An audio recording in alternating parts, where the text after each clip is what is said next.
안녕하세요. 돈셰프의 최용물입니다. 자, 이번 시간에는 지난 시간에 이어서 은퇴 설계 시에 가장 많은 질문을 통해서 실제로 알아보는 이 은퇴 설계 사례를 가지고 또 두 번째 시간을 갖도록 하겠습니다. 이번 시간에는 특히 건강보험료를 개편을 앞두고 건강보험료를 어떻게 좀 줄여볼까? 줄일 수 있는 방법이 있을까? 그럼 건강보험료 이제 개편 체계에 대해서 좀 아실 필요가 있고, 또 이제 지난 시간에서 이제 뭐 들으셨듯이 은퇴 이제 수입의 상당 부분을 차지하는 이 연금에 대해서 퇴직연금, 뭐 기비형, DC형 뭐 몇 가지가 있는데 이 운용에 대해서 좀 어떻게 좀 하는 게 더 현명한지 조금 더 이제 깊숙하게 이렇게 얘기를 좀 나눠보도록 하겠습니다. 오늘도 수고해 주실 두 분 전문가 강주성, 이충구 전문가님, 안녕하세요. 네, 안녕하세요. 안녕하십니까? 네, 안녕하세요. 자, 이제 이 기사를 보면 이게 175만 원 낼 건강보험료를 10분 만에 75만 원 깎은 비결이다. 뭐 이게 기사가 된 거예요.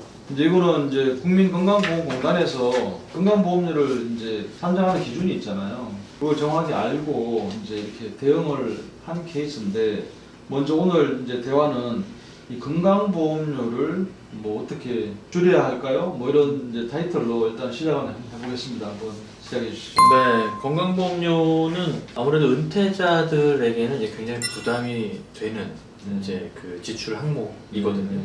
실제로 이제 정부의 이제 건강보험관리공단 재정이 점점 많이 안 좋아지고 있고, 그래서 건강보험료는 계속 올라가고 있습니다. 실제로 작년에 인당 평균 금액이 12만 원을 돌파했고, 올해 1분기만 봐도 12만 4천 원 정도 이상이 되어가고 있거든요. 그러다 보니까 건강보험공단에서는 더 많은 이제 건강보험료를 이제 걷어야 되는 이제 그런 입장이고, 그래서 몇 년 전부터 단계적으로 올리겠다라는 것들 이미 공표한 상황입니다. 네. 근데 그것이 이제 최근에 또 발표를 했었고요. 적용은 2022년 올해죠. 이제 9월부터 적용이 됩니다. 그래서 이제 그 건강보험료 피보험자, 네. 그러니까 건강보험료에 내야 되는 해당하는 그런 분들이 기존에는 이제 자녀 밑으로 피부양자가 등록이 돼 있다가 이분들이 조건이 이제 바뀌는 바람에 이 부분이 이제 지역가입자로 전환이 되는. 그래서 이제 건강보험료를 한 푼도 안 내시다가 그러니까. 내셔야 되는 분들이 이제 굉장히 많이 늘어나시게 됩니다. 우리가 일부에서 왜 그 은퇴 이제 생활비를 조금이라도 더 모을까 뭐 이렇게 이제 궁리를 했는데, 이게 이제 고정지출이 건강보험료가 자녀 이제 피부양자로 이렇게 등록이 돼 있다가 아무 부담도 없었는데, 부부 이제 또 각각 재산이 있어가지고 각각 건강보험료를 예를 들어 20만 원씩 내버리면 그 진짜 고민이잖아요.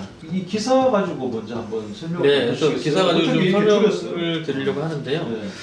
보통 이제 건보료 산정이 11월에 되거든요. 11월. 예, 그렇죠. 그래서 그렇게 되는데 이 기사 같은 경우는 이미 한 7월 정도에 건강보험관리공단에 신청을 한 겁니다. 그래서 왜냐하면 일시적으로 소득이 좀 많았던 해가 있었던 거예요. 네. 저 전년 그러니까 건보료는 예를 들어 올해 소득을 올해 반영하는 게 아니고 작년 소득을 올해 반영하는 거거든요. 근데 그걸 11월에 반영을 하다 보니까 이제 그때 작년 소득이 굉장히 좀 많았던, 일시적으로 많았던 분들 같은 경우는 조금 먼저 건보료를 좀 나는 지금 많이 냈는데 나는 조금 덜 내게 해주세요라고 신청을 할 수가 있어요. 네, 그래서 그렇게 신청을 해서 이제 10분 만에 75만 원을 깎았다. 이제 그런 기사거든요. 근데 실제로 이제 제가 제 고객 사례로 좀 말씀을 드리면, 제 고객분도 재작년에 소득이 일시적으로 많았던 거예요.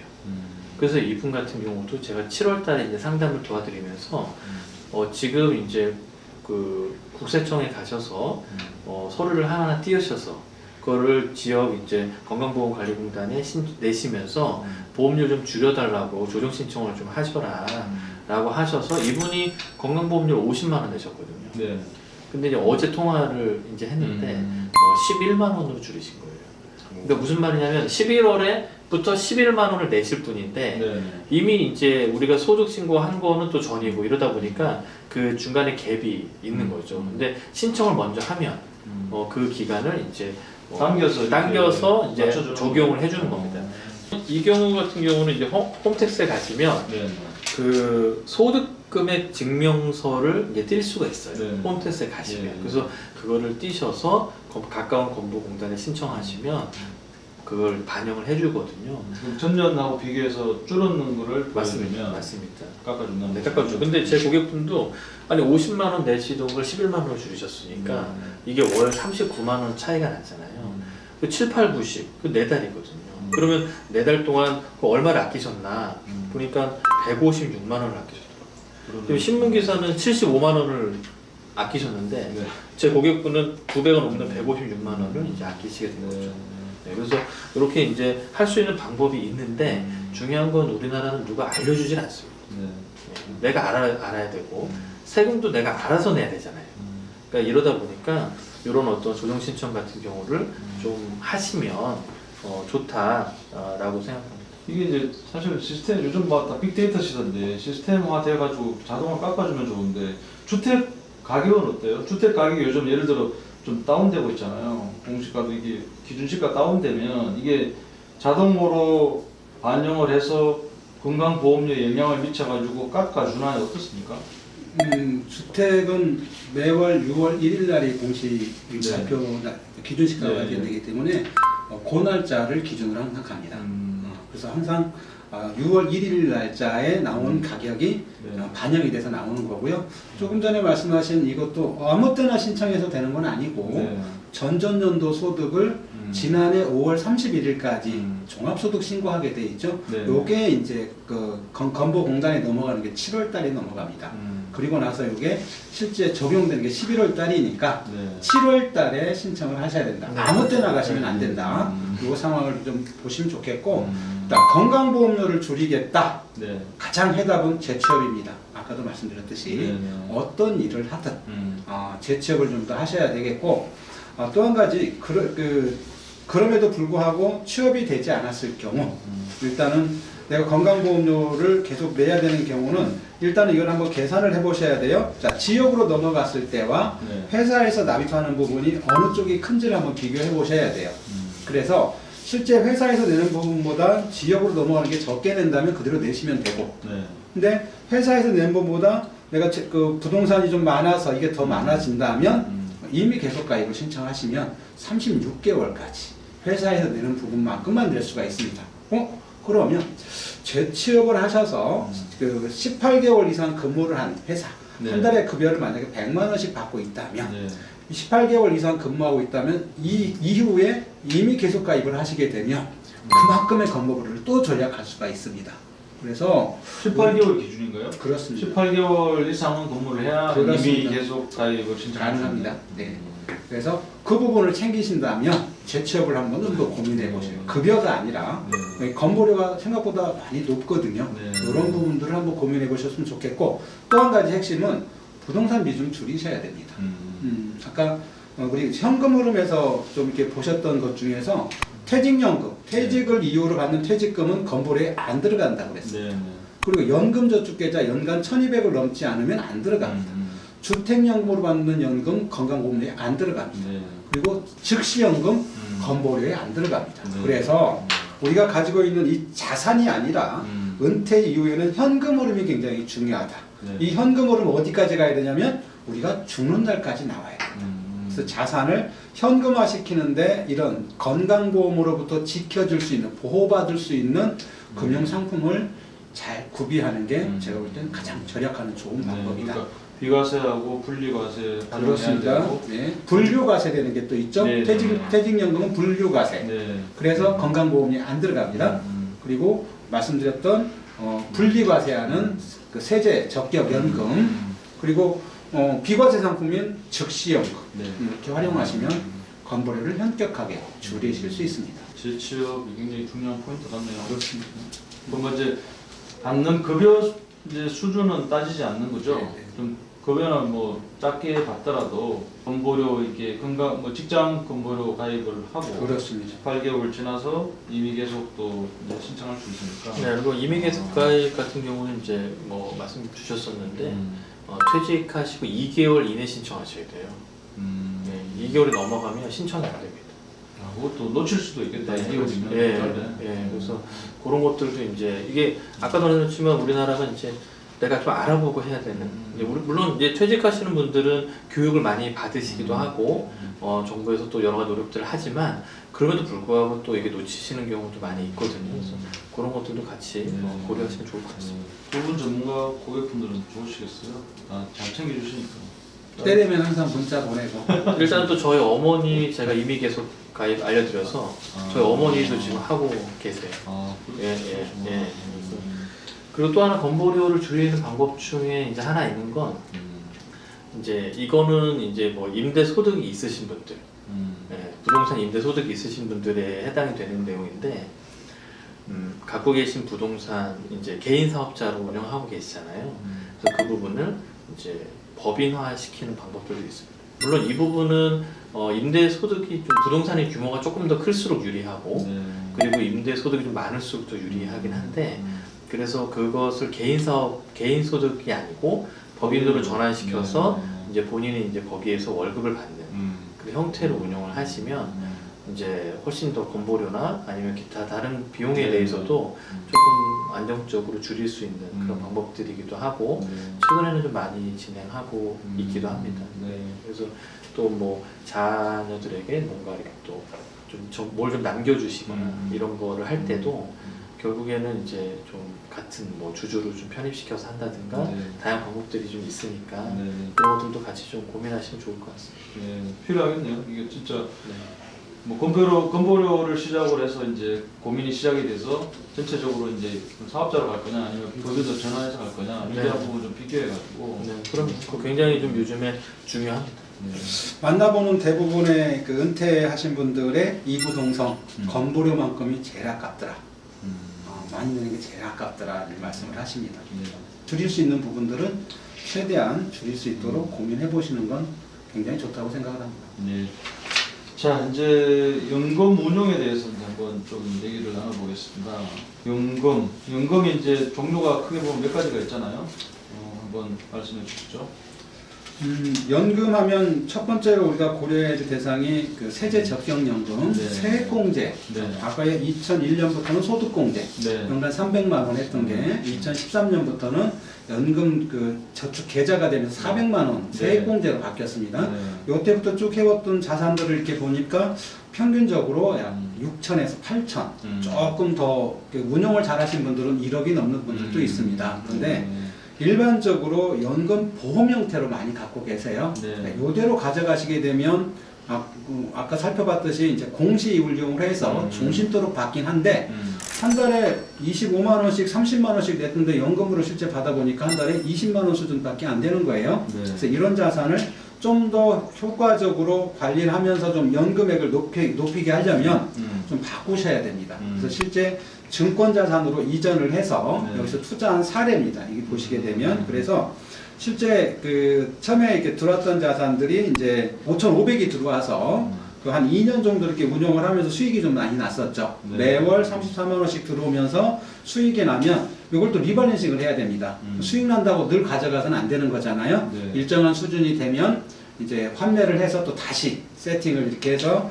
펀드를 다양하게 그러니까 글로벌 형식으로 이렇게 포트폴리오를 짜서 이렇게 가게 되는데 이런 식으로 이제 하면서 그동안 쌓였던 돈은 매월 적립 형식으로 펀드에 투여될 수 있도록 안전하게 자, 이런 식으로 해서 금액을 좀 키워서 은퇴 이후에 보통 이렇게 한번 생각해 볼 수 있습니다. 연 2% 정도 수익률로 하게 되면 10년 받을 수 있는 걸 높지 않게 연 한 5% 정도만 받게 된다면 이걸 13년, 4년까지 받을 수 있습니다.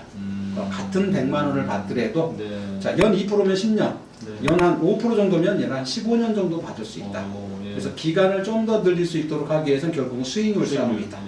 요즘 화두가 인플레이션 아닙니까? 그렇죠. 인플레이션보다 더 높은 수익을 가져가야 가치가 보존이 됩니다. 그래서 안전하게 이 물가보다도 낮은 수준으로서 관리되는 자산에 남아 있어서는 안 된다.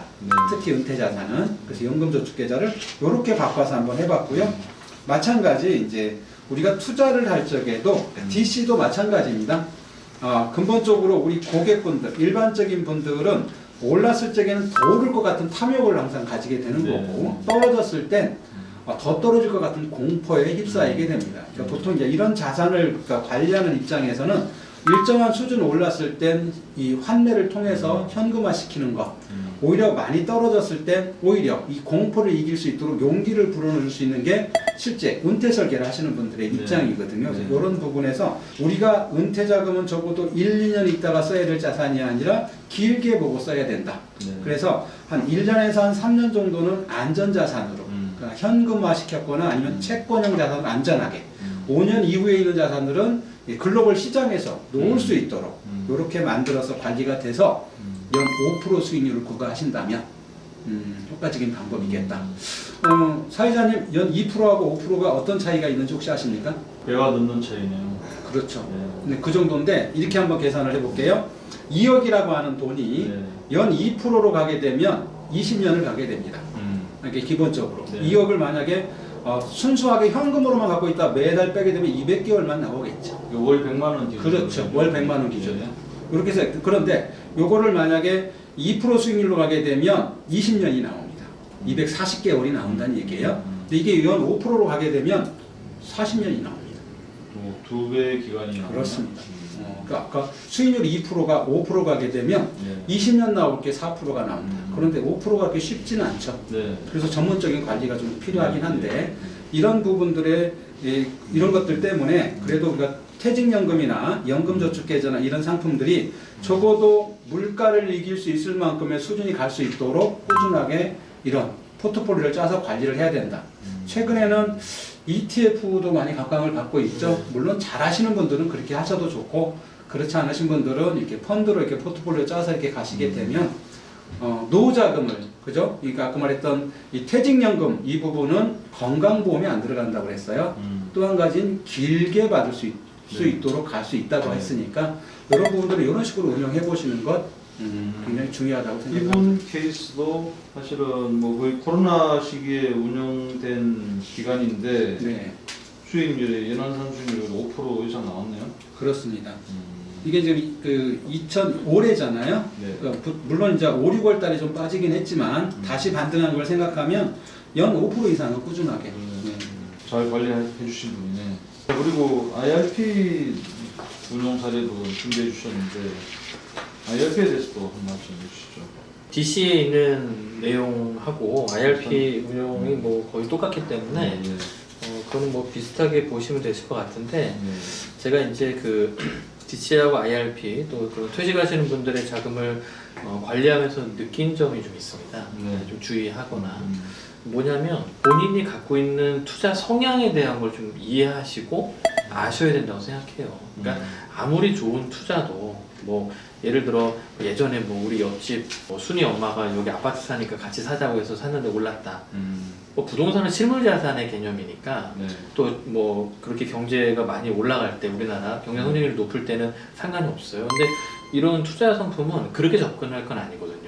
뭐 누가 주변의 동료가 이게 이거 했는데 수익이 났는데 너도 해봐 이렇게 접근해서는 안 된다는 겁니다. 그래서 본인이 갖고 있는 투자 성향을 잘 파악하는 것이 참 중요하다라는 것과 예를 들어서 투자에서 또 하나 굉장히 중요한 부분은 바로 자산 배분이거든요. 자산 배분이라는 건 결국에는 그 1부터 10까지를 같이 투자한다고 본다면 어떤 거는 플러스가 나오고 어떤 건 마이너스가 나오고 이렇게 되긴 해요. 근데 중요한 거는 총 다 썸을 하면 뭐 플러스 아까 전문가님 말씀 주신 대로 플러스 5% 난다 이런 얘기인데 이것을 안 해보셨다 하시는 분들이 어떻게 생각하시냐면 아니 뭐 10개 중에 4개는 마이너스고 6개는 플러스인데 그럼 이거 4개 마이너스 난 건 잘못된 거 아닙니까?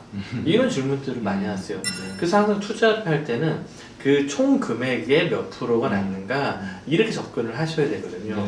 왜냐하면 투자를 할 때는 뭐 이게 계속 같은 성향의 자금으로 투자를 할 수는 없고 분산 투자 그렇죠. 맞습니다. 그러다 보면은 뭐 어떤 거는 수익이 좀 더 많이 날 수도 있고 어떤 건 좀 덜 날 수도 있고 어떤 건 좀 그 시기가 좀 안 좋아서 마이너스 날 수도 있거든요. 근데 꼭 이제 고객분들은 아니 이거 왜 얘만 마이너스냐 얘만 그래서 그걸 또 뭐 빼갖고 다른 걸 해야 되는 거 아니야 이렇게 많이 말씀하시는데 투자는 정말 아무도 모르거든요.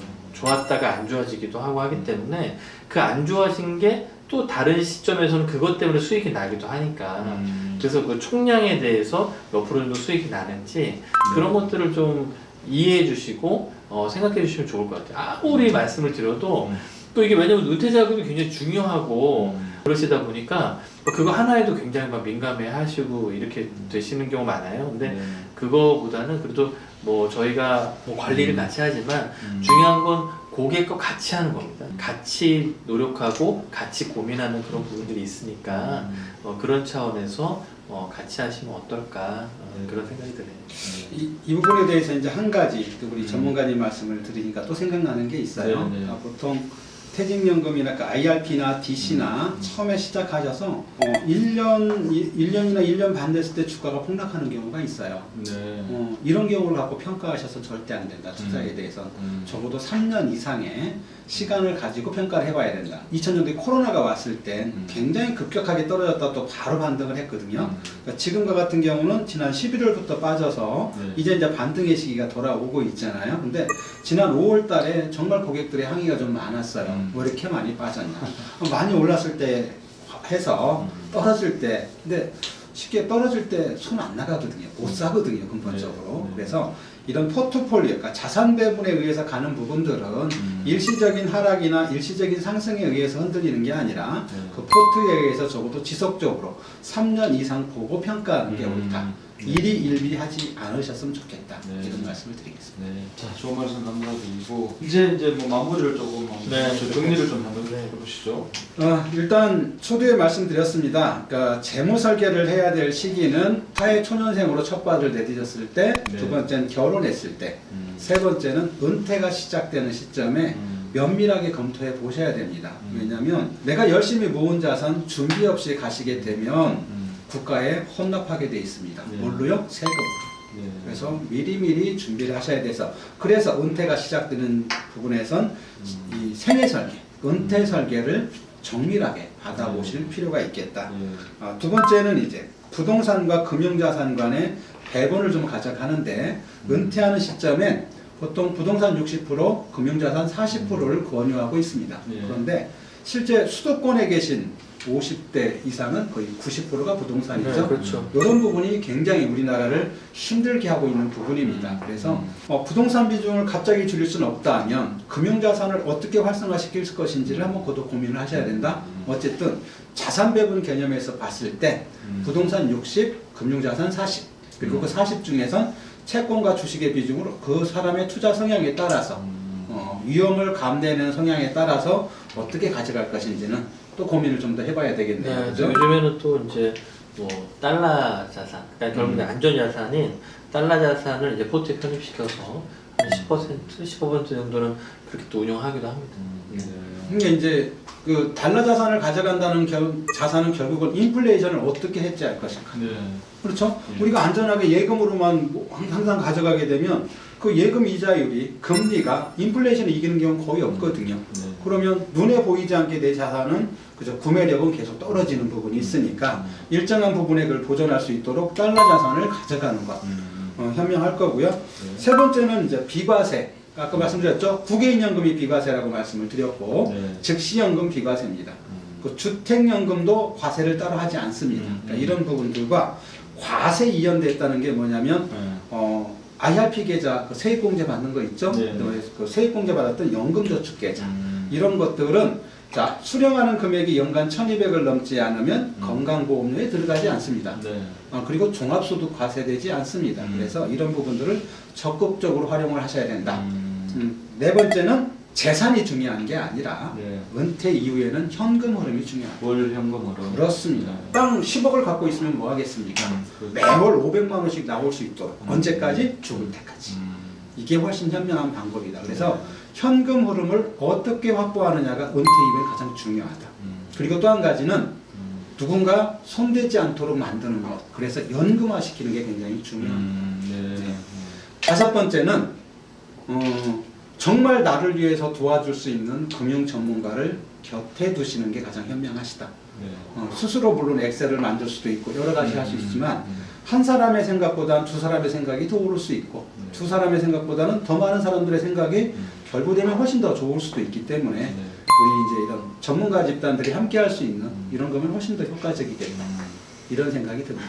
네, 그래서 여기 또 말씀 주신 거에서 현금으로 확보하라 여기 하나만 더 말씀을 좀 드리면 제가 저번에 영상 찍을 때도 그 말씀을 드렸는데 현금으로 10억을 준비하든 5억을 준비하든 그 돈을 못 깹니다. 그게 이제 지금 미국에서 굉장히 좀 핫한 이슈이거든요. 그래서 리타이어 퍼즐이라고 하는데 우리나라 말로 이제 번역하면 뭐 은퇴 수수께끼라는 거죠. 그러니까 우리는 사람들은 굉장히 합리적이어서 내가 월로 받는 것도 있지만 또는 뭐 이렇게 일시금으로 저장되어 있는 이런 돈들을 잘 인출해서 쓸 것처럼 생각이 되지만 실제로는 그렇지는 않다. 그래서 뭐 10억이 있든 5억이 있든 그거를 잘 못 깹니다.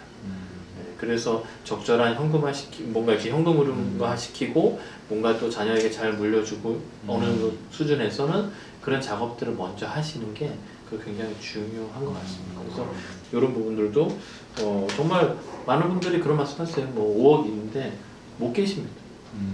왜냐면 이거를 깨면 뭐 애들 교육비 주고 다 좋은데 이거를 깨면은 내 은퇴가 깨지는 것처럼 생각되고 있어요.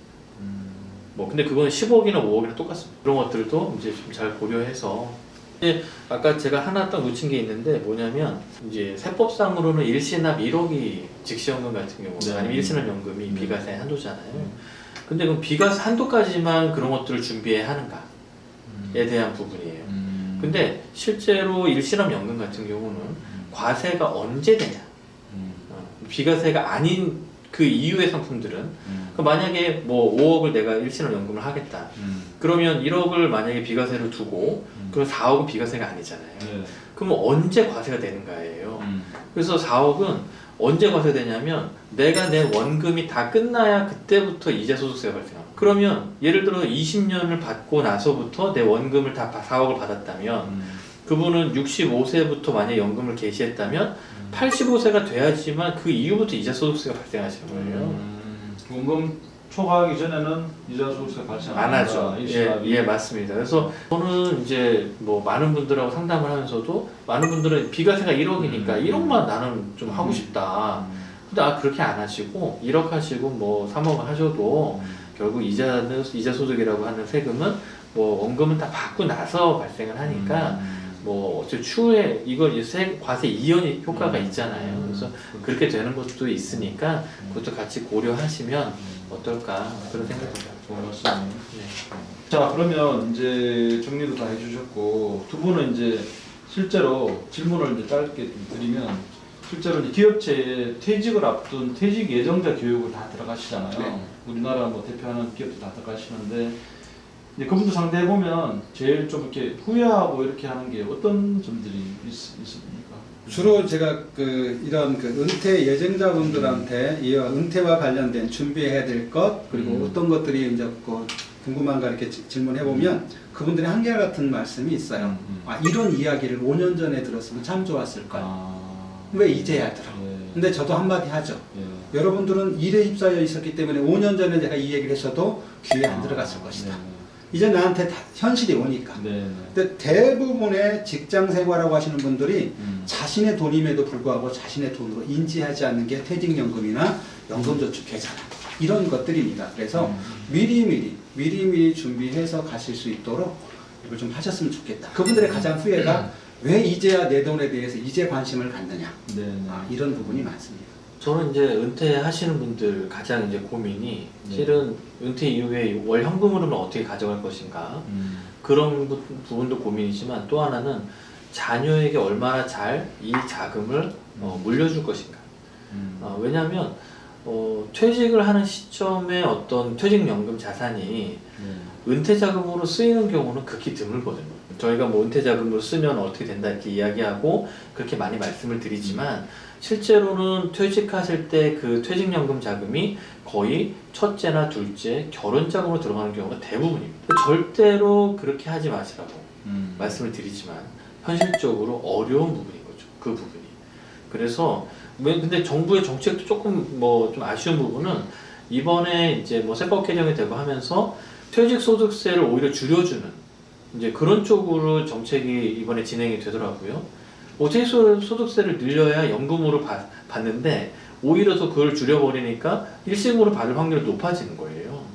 그래서 이런 부분들도 조금 더 고민하셨으면 어떨까 싶은 있고 생각이 있고 특히 퇴직하시는 분들도 뭐 그런 아이들에 대한 자녀 교육비를 아니면 아이들에 대한 어떤 그런 결혼 비용을 따로 준비하지 못한 거에 대한 고민을 많이 하셔요. 네네. 왜냐하면 그거를 좀 먼저 준비하셨으면 내 퇴직금을 내 퇴직연금 받으면 되는데 그게 준비가 안 돼 있고 애들은 요즘에 뭐 기업에 들어갔다고 해도 돈을 모으는 환경이 쉽지가 않고 네네. 집값은 많이 올랐고 그러니까 그래도 부모가 뭐 아이가 힘들어하는데 도와줄 수밖에 없잖아요. 그래서 아 내가 왜 아이 결혼 자금을 좀 준비하지 못했었나 예. 그런 후회도 많이 하시거든요. 그래서 네. 꼭 혹시 방송을 보시는 분들이 뭐 아니 결혼 자금 뭐 어떻게 되겠지 뭐 애들은 뭐 내가 대학까지만 맞추면 알아서 하겠지 그렇게 생각하지 마시고 아니면 정말 퇴직하실 때 정말 후회하시게 됩니다. 네. 그래서 아이들 결혼 자금 정도는 따로 좀 네. 준비를 사전에 하셨으면 좋을 것 같아요. 예, 좋은 말씀 감사합니다. 자, 은퇴는 이제 뭐 남의 문제가 아니라 이제 나의 문제고 우리의 문제입니다. 또 이 기간이 점점 길어진다는 게 또 문제죠. 이제 우리가 부모님을 생각해 보면 우리 부모님은 이 그 현금 흐름을 어떻게 지금 만들고 계시지? 이제 자녀로서 우리 부모님도 바라보고 이렇게 하면서 말씀해 주신 대로 조금 더 일찍 이런 정보를 알고 일찍 준비를 시작하면 훨씬 더 현명하게 길어지는 노후에 대해서 준비를 할 수 있다라고 이렇게 결론을 좀 짓도록 하겠습니다. 아무튼 주위에 이제 전문가들 많이 좀 활용해 주셔서 좀 현명한 노후 준비를 은퇴 준비를 하시면 좋겠습니다. 두 분 오늘 감사합니다. 네, 수고하셨습니다.